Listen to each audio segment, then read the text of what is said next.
तो आज हम लोग कैपिटल कैलकुलेशन पढ़ते हैं। न्यू पार्टनर बेसिस मतलब नए साझेदार के आने पे फर्म की कैसे ओल्ड पार्टनर्स की कैपिटल्स को एडजस्ट किया जाएगा। जैसे कि क्वेश्चन दे रखा है 25, इसमें लिखा हुआ है अग्रांकित लिखित चिट्ठा अनिल, सुनील और सुशील का था, जो कि लाभालाभ का विभाजन क्रमशः 6/14, 5/14, 3/14 के अनुसार में करते हैं। Following the balance sheet of the Anil and Sushil who was the share of profit और लॉस रेशियो 6/14, 5/14 एंड 3/14 रिस्पेक्टिवली। और बैलेंस शीट दे रखी हुई है और उनकी एडजस्टमेंट्स दे रखी हुई हैं। लिखा है they agreed to admit Sasi into the partnership by the giving him 1/8 share of the profit on the following terms. Sasi brings in 24,820 as his capital, furniture to be written down by 920 and stock be depreciated by 10%. Building valued is at 65,100. Goodwill is valued at 8,820. Capital of old partner to be adjusted on the basis of Sasi's capital. इसका मतलब ये है कि यहाँ पे जो last आपकी adjustment दे रखी हुई है, इसमें न्यू पार्टनर बेसिस पे ओल्ड पार्टनर्स की कैपिटल को एडजस्ट किया जाना है और कैसे किया जाना है इसके बारे में भी हम देखते हैं। ठीक है, इसके सोल्यूशन के लिए हम लोग चलते हैं ब्लैक बोर्ड पे। पहले हम रीवैल्यूएशन पे पहुंचेंगे और रीवैल्यूएशन में जो एसेट और लायबिलिटी के बारे में जितनी भी इंफॉर्मेशन है उनको हम क्लियर करेंगे। जैसे पहले लिखा फर्नीचर का अवमूल्यन, मतलब कि क्या किया गया है, विड्रॉन हो गई है फर्नीचर टू फर्नीचर,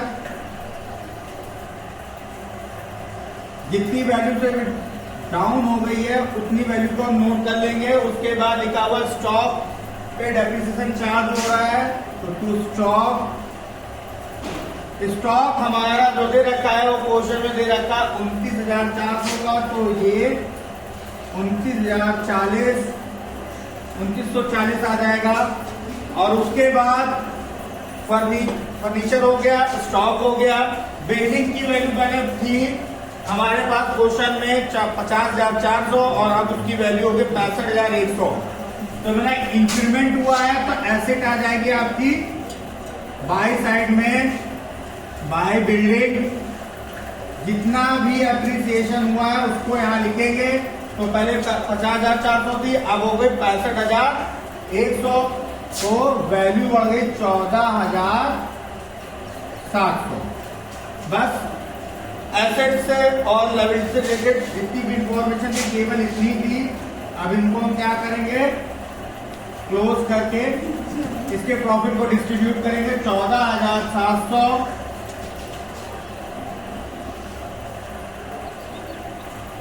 इनको जोड़ के इससे लेस कर दिया जाएगा। तो जोड़ के लेस करके जो आंसर आएगा वो 10,800 आ जाएगा, सॉरी 10,840 आ जाएगा।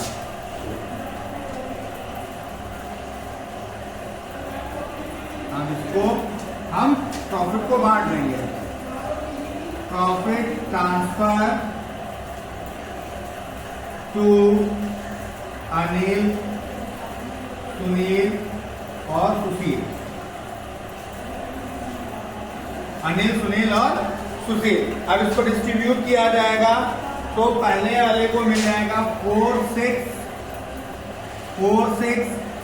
इसी को बांटेंगे किस रेशियो में, जो रेशियो को दे रखा 6/14, 5/14 और 3/14 दे रखा रेशियो, इसी में डिस्ट्रीब्यूट कर दिया जाएगा।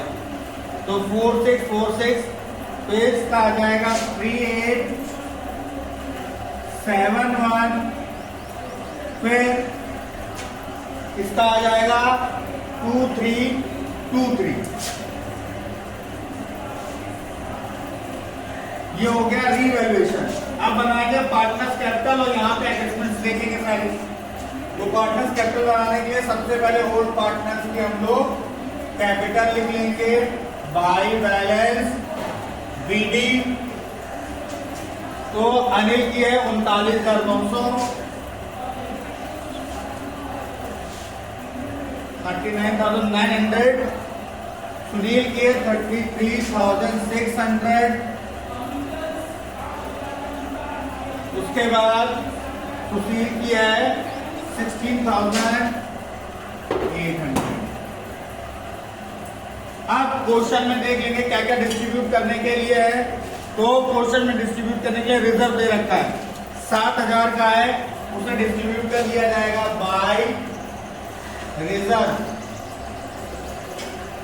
7,000 का है और 7,000 को बांट दिया जाएगा ओल्ड पार्टनर्स में उस रिजर्व को, जो रेशियो दे रखा हुआ है। तो रेशियो दे रखा 16/14, 7,000 को डिस्ट्रीब्यूट किया जाएगा तो कितना आ जाएगा, पहले वाले का अनिल का आ जाएगा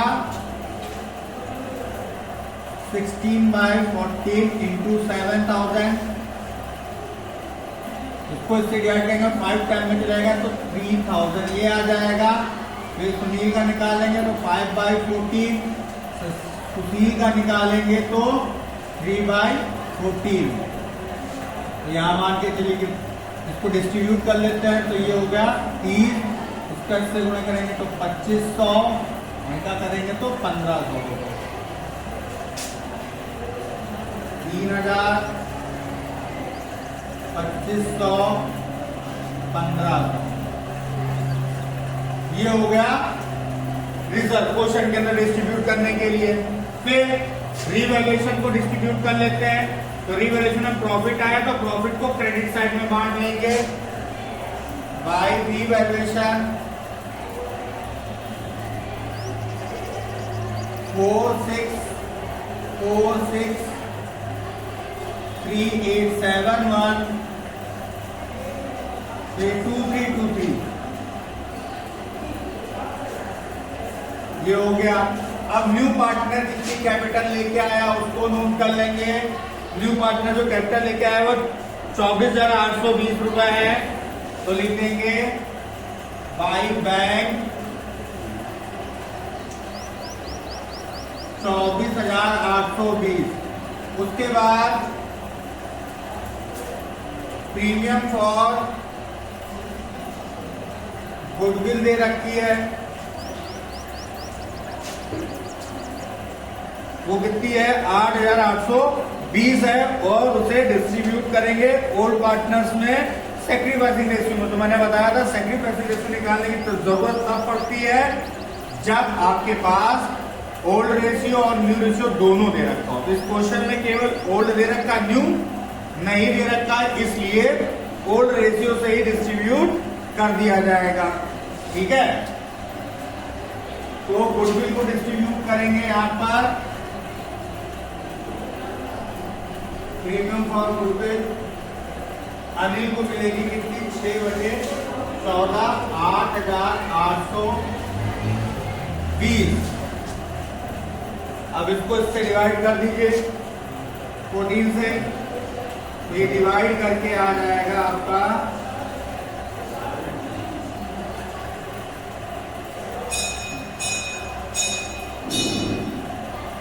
इसको इससे डिवाइड कर लेंगे तो कितना आएगा 0, 18, 21, 5। ये अनिल का हो गया। सीधा सुनील का निकालना है 5 इंटू 6 3 0, कैरी चला गया 1, 31, 8, 37 हो गई। और इसके बाद सुशील को मिल जाएगा 0, 3, ये लोड कर लेंगे हम 3780 3150 और 81890। शशि की जो गुडविल है वो प्रीमियम और गुडविल हमने ले करके, लेकिन इस क्वेश्चन में ये दिया नहीं गया है कि शशि जो है वो अपनी गुडविल को कैश में ला रहा है। तो जब कैश में नहीं लाता है तो प्रीमियम और गुडविल नहीं लिख करके उस पार्टनर का करंट अकाउंट ओपन करते हैं और बैलेंस शीट में उसे एसेट में शो किया जाएगा। तो यहाँ पर शशि करंट अकाउंट ओपन हो जाएगा। अब सारी कैलकुलेशन करने आएंगे अब हम करेंगे कैपिटल की कैलकुलेशन, कैसे फर्म की कैपिटल निकाली जाएगी न्यू पार्टनर्स के बेसिस पे।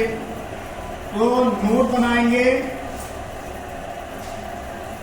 Calculation of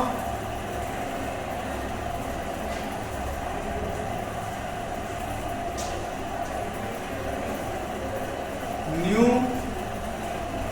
capital on the basis of new partner।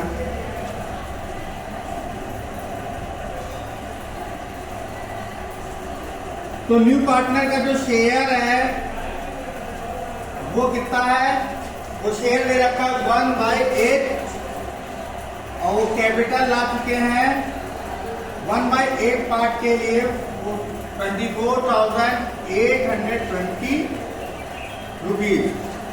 तो उसके कहने का मतलब है कि जो शशि है वो 1/8 के लिए इतनी कैपिटल लगाता है, तो टोटल फर्म की क्या वैल्यू होनी चाहिए। तो total value of firm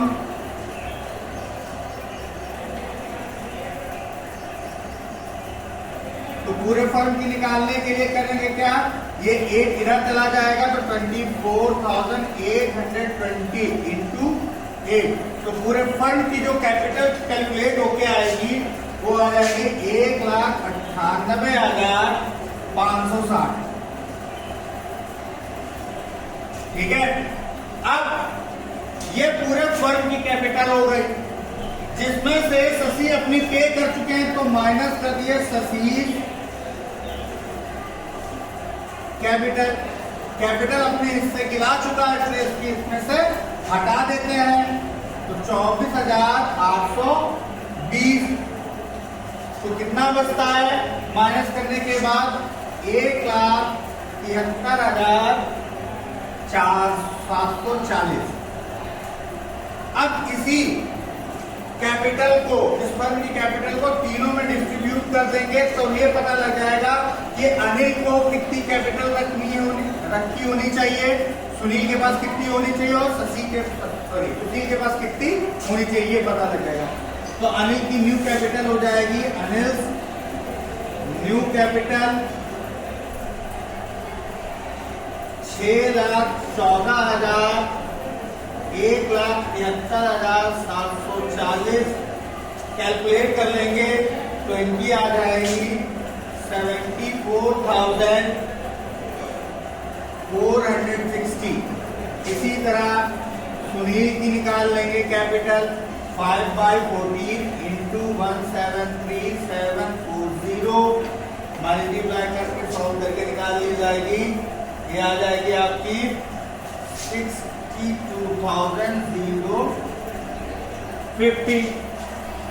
next Shashi की सुनील की आ जाएगी, सुशील की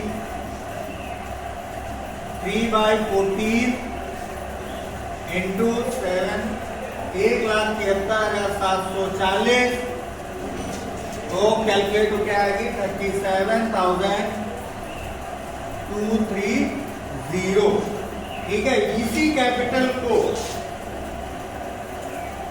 ये पार्टनर्स की न्यू कैपिटल है, इसलिए ये आ जाएगी 2 बैलेंस सीडी के नाम से 74,460 62,050 37,230 और नए पार्टनर जो है उसकी है 24,820। अब अकाउंट को क्लोज किया जाएगा और देखा जाएगा कि अनिल की कैपिटल पहले जो है वो इसके बराबर है कि नहीं। अगर नहीं बराबर है तो अनिल को और भी एडिशनल कैपिटल लानी पड़ेगी। अगर एक्स्ट्रा होती है तो वो विड्रॉ कर लेगा, अगर कम होती है तो उतनी कैपिटल लानी पड़ेगी। ठीक है। तो इसमें सबसे पहले अनिल को कैलकुलेट करते हैं। तो अनिल का देखा जा रहा है कि डेबिट साइड ज्यादा है, इसका मतलब अनिल की कैपिटल सफिशिएंट नहीं है, अनिल की कैपिटल सफिशिएंट नहीं है, इसलिए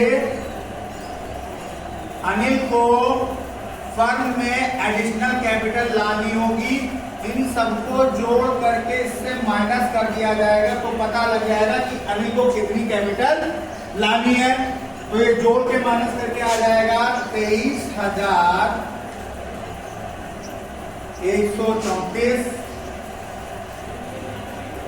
इसी तरह सुनील के पास भी सफिशिएंट कैपिटल नहीं है तो उनको भी एडिशनल कैपिटल लानी पड़ेगी। तो उनको एडिशनल कैपिटल कितनी लानी पड़ेगी, ये टोटल करके से माइनस कर देंगे तो उनकी एडिशनल कैपिटल उनको लानी है कितनी, 18,929। इसी तरह सुशील की भी कैपिटल सफिशिएंट नहीं है न्यू पार्टनर के बेसिस पे, तो इन्हें कितनी लानी होगी एडिशनल कैपिटल, इसको जोड़ करके इससे माइनस कर देंगे तो 14,770 ये आ जाएगा। और शशि के लिए तो कोई जरूरत नहीं क्योंकि उन्हीं के बेसिस पे निकाली जा रही है। ये हो गया। ये पूरी कैलकुलेशन करने के बाद अब हम बनाएंगे बैंक और बैलेंस शीट। तो पार्टनर्स कैपिटल के बाद अब हमें बैंक बनाना है। तो बैंक बनाने के लिए हमारे क्वेश्चन में सबसे पहले आपको बैंक बैलेंस पहले से दे रखा हुआ है 8,890 रुपए का, उसको नोट कर लेंगे। फिर नया पार्टनर जो है वो अपनी कैपिटल लेके आया है 24,820, उसे ट्रांसफर कर लिया जाएगा। उसके बाद यहाँ पर बैंक दे रखा हुआ अनिल का, सुनील का और सुशील का, तीनों बैंक को यहाँ पे नोट कर लिया। अब ये पता चलेगा फर्म में टोटल कितना बैंक में होना चाहिए, इसको कैलकुलेट करेंगे तो वो 90,490 आ जाएगा। बैंक बनाने के बाद हम चले जाएंगे बैलेंस शीट पे। बैलेंस शीट में जाते ही सबसे पहले लायबिलिटी साइड को फिल करेंगे। लायबिलिटी में सबसे पहले दे रखा हुआ है क्रेडिटर। क्रेडिटर हमने नोट किया, इस पे किसी भी प्रकार की एडजस्टमेंट नहीं है, एज इट इज उतार देंगे। फिर उसके नीचे लिखा है बिल्स पेबल। बिल्स पेबल पे भी कोई एडजस्टमेंट नहीं दे रखी हुई है 6,300। उसके बाद रिजर्व दे रखा हुआ, रिजर्व को डिस्ट्रीब्यूट कर लिया गया, इसलिए यहां पर डिस्ट्रीब्यूट कर लिया गया रिजर्व को, तो इसे दिखाया बैलेंस शीट में नहीं जाएगा। अब उसके नीचे लिखी है कैपिटल, तो सबसे अब कैपिटल सबकी लिख ली जाएगी। जो नई कैपिटल आई है वो है क्या, अनिल की, सुनील की, सुशील की और शशि की। अनिल, सुनील, सुशील और शशि तीनों की कैपिटल को नोट कर लेंगे 74,460, 62,050, 37,230 और 24,820। इनको टोटल कर लेंगे। टोटल करने पे आ जाएगा 1,98,507। ये हो गए लायबिलिटी साइड। इसी तरह हम एसेट पे जाएंगे तो सबसे पहले लिखा land and building. Land and building वो पहले हमारे पास थी 50,400 की, इसमें एप्रिसिएशन हो गया तो उसको प्लस कर देंगे। 14,700 का एप्रिसिएशन हुआ तो वैल्यू हो गई 65,100। उसके बाद नेक्स्ट उसके नीचे लिखा फर्नीचर। फर्नीचर हमारे पास क्वेश्चन में दे रखा हुआ 7,350 का और इस पे डेप्रिसिएशन चार्ज हो चुका है 920 का, और इसको लेस करके हम लिखने के बाद तो लेस करके आएगा 6,430। फर्नीचर के बाद स्टॉक दे रखा हुआ है, स्टॉक पे भी चार्जेस लगे हुए हैं डेप्रिसिएशन के, तो 29,400 माइनस कर देंगे डेप्रिसिएशन 2,940, बाहर आ जाएगा 26,000 26,460। फिर स्टॉक के बाद डेबिटर दे रखा हुआ है, डेबिटर पे कोई भी एडजस्टमेंट नहीं है तो एज इट इज उसको उतार देंगे। फिर लास्ट में आपका बैंक दे रखा हुआ है, तो बैंक अकाउंट का ओल्ड बैलेंस यहां ट्रांसफर हुआ था और न्यू बैलेंस बैंक का ये आया, तो अब ये अगला बैलेंस लिखा जाएगा 90,490। अब सारी चीजें आपने कर ली है, कोई एडजस्टमेंट नहीं छूटी, सब कुछ कंप्लीट हो गया। अब बैलेंस शीट जोड़ेंगे तो ये आपस में क्या होगी, इक्वल हो जाएगी। ये इक्वल हो जाएगी, 2,23,760 इधर आएगा और 2,23,760 इधर आ जाएगा। और इस तरीके से आप न्यू फर्म की कैपिटल कैलकुलेट करने के लिए न्यू पार्टनर के बेसिस पे ऐसे करेंगे। ठीक है, ओके।